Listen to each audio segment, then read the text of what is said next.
همچنین عیسی به شاگردانش گفت: یک مرد ثروتمند نظارتچی داشت و به ثروتمند شکایت کردند که نظارتچیش مال و ملک او را بیهوده صرف می کند.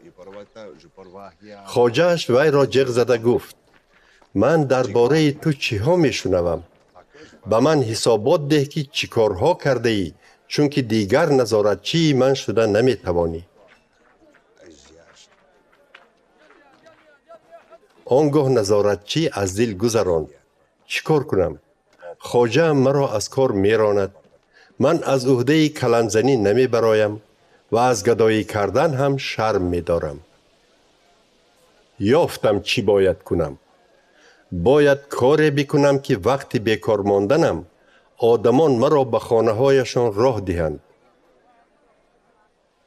وی قرضداران خواجه‌اش را یک یک جیغ زد و یکمش را پرسید: تو از خواجه‌ام چقدر قرضدار هستی؟ قرضدار جواب داد: 100 خم روغن زیتون. نظارتچی به وی گفت: انا زبان خط تو زود نشسته به جای 100 50 نویس. بعد از دیگری پرسید: تو چقدر قرضدار هستی؟ او جواب داد: 100 خلطه گندم. نظارتچی گفت: انا زبان خط تو به جای 100 80 نویس.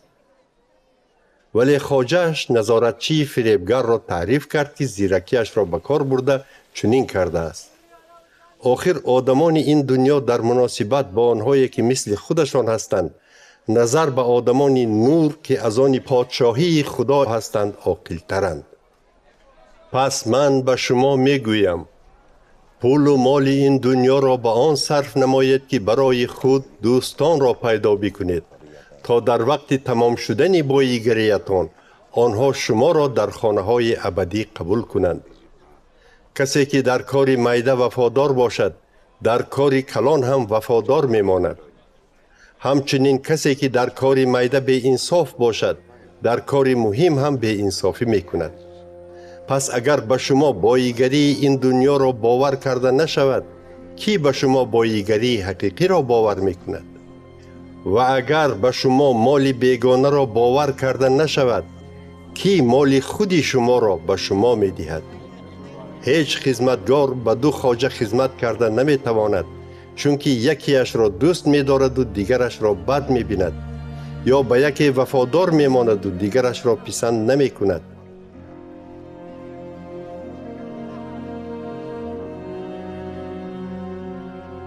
شما نیز نمی‌توانید هم بنده خدا باشید و هم بنده پول.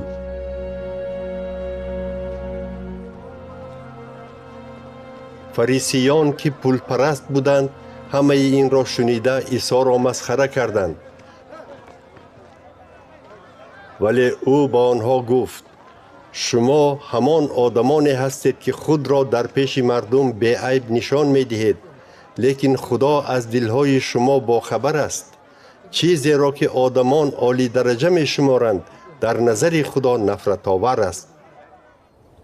شریعت موسی و نوشته های پیغمبران تا زمان یحیای تعمید دهنده عمل بکردند.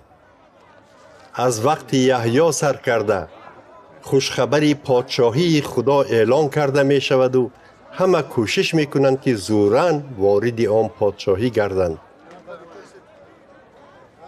ولی نیست شدن زمین و آسمان آسان تر است از آن که حتی نقطه از این شریعت بیکار کرده شود.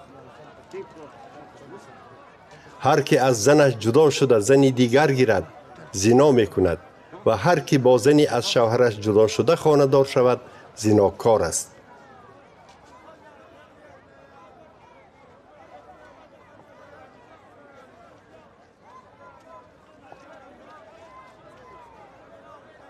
یک زمانها مرد ثروتمند زندگی میکرد که لباس قیمت بها می پوشید و هر روز خوراک شاهانه می خورد. العازار نام کمبغلی که بدنش پر از زخمها بود در نزد دروازه مرد ثروتمند دراز کشیده می خوابید و آرزو می کرد که شکمش را با پسمانده های دسترخوان بای سیر کند. حتی سگها آمده زخمهای او را می لیسیدند. وقتی که العازار مرد، فرشتگان او را برده به پهلوی ابراهیم شناندند. مرد ثروتمند نیز مرد و او را گوراندند. هنگامی که او در دوزخ عذاب میکشید، به بالا نگاه کرد و از دور ابراهیم را دید که العازار در پهلویش می نشیند. آن ثروتمند فریاد زده گفت: ای پدرم ابراهیم، به من رحم کنید و العازار را بفرستید تا نوک انگشتش را به آب تر کرده زبانم را کمتر نم کند. من در این آتش عذاب میکشم. ولی ابراهیم چنین جواب داد: به خاطر آر پسر، که در وقت زنده بودنت چیزهای خوب نصیب تو و چیزهای بد نصیب العازار شده بود. حالا باشد وی در اینجا راحت می‌یابد و تو عذاب میکشی. علاوه بر این، بین ما و شما چنان غار کلان وجود دارد که اگر کسی از این طرف به پیش شما گذشتن خواهد هم نمیتواند، همچنین از آنجا کسی پیش ما گذشتن نمیتواند. مرد ثروتمند گفت: این طور که باشد، از شما التماس میکنم ای پدر که العازار را به خانه پدری من فرستید. آخر من 5 برادر دارم. بگذار آنها را آگاه کند که به این جای عذاب نافتند. ابراهیم به او گفت: آنها نوشته های موسی و دیگر پیغمبران را دارند.